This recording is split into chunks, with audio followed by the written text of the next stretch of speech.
Okay, quick question. Why does a dice game have people literally jumping up and down, hugging total strangers? I've seen grown adults cry tears of joy over two little cubes. And here's the wild part. You don't even need to roll the dice yourself to win money. You could stand there, never touch a single die, and still walk away with cash. Sound backwards? Stick with me, because in the next 10 minutes, you're going to understand this game better than half the people currently playing it in Vegas right now. Let's start with the table itself, because it looks like a chaos machine, right? Big green felt, weird numbers everywhere, a stick person with a long stick. It's a lot. But here's the secret. Almost everything on that table exists to support one simple bet. That's it, one bet. Everything else is bonus content, basically.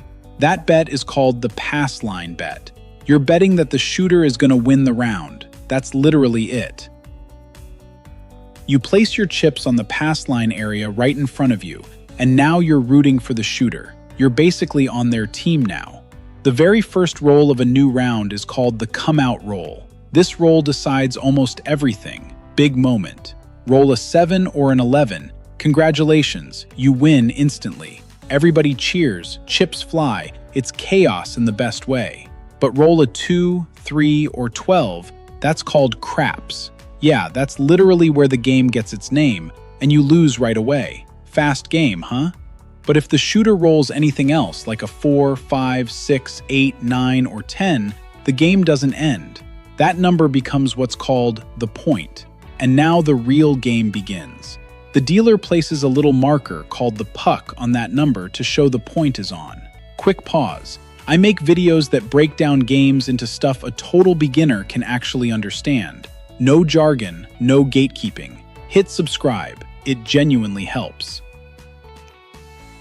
Oh, and quick heads up. This is just episode 1 of a 5-part series. We're starting simple today, but by episode 5, you'll understand craps better than most people who've been playing for years.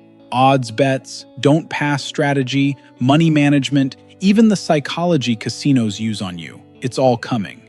Once the point's set, say it's a 6, the shooter keeps rolling, trying to hit that 6 again before rolling a 7. That's the whole mission now.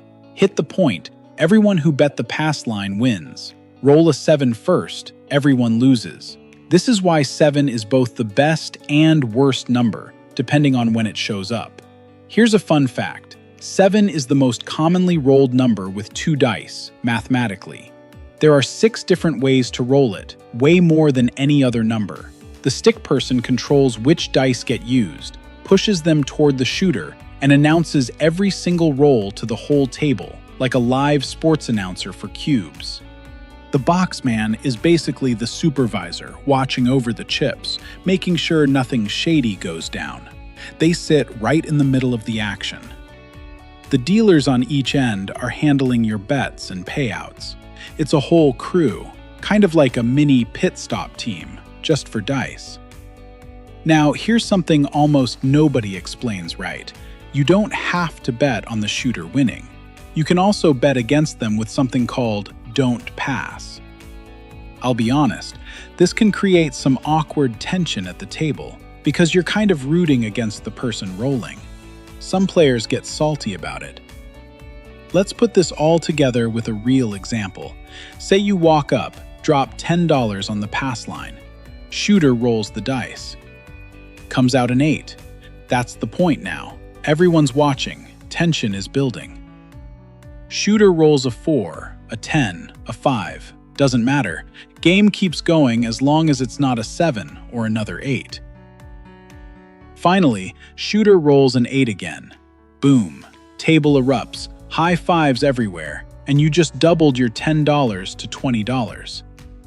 That eruption isn't fake enthusiasm. That's dozens of strangers who all bet the same direction, all winning together at the exact same moment. Pass line means you're betting the shooter wins.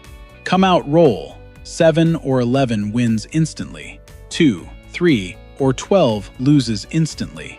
Anything else sets the point. If this finally made craps click, drop a comment telling me what confused you most. Smash that like button, share this with a friend, and subscribe, because episode 2 is where we cover every single bet on that table. And trust me, this series only gets more useful from here.